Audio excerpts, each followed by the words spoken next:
Hello everybody. So today I want to talk about calculus.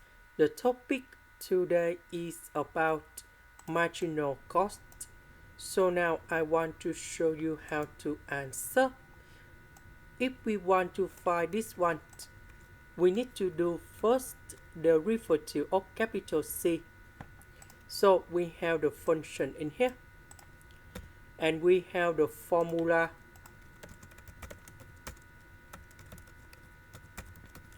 So if we do first the derivative f of s, we have like this. So we do first the derivative of capital A over capital A. So we apply same formula for this one.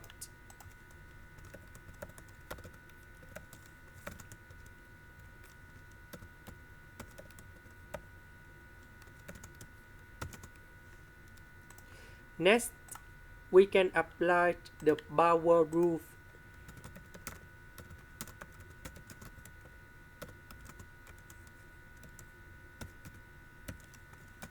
So if we do first the derivative of this one, we have ns to the power of n minus 1. So for this one, we have 2q to the power of 2 minus 1. So this one we have 2q.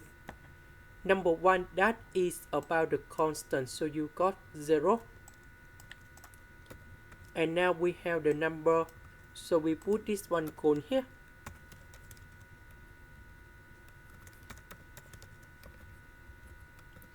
And now we have the final answer. That is about 37 over 685. Or we can write into approximate. That should be about 0.0540 number 1, and that is the final answer.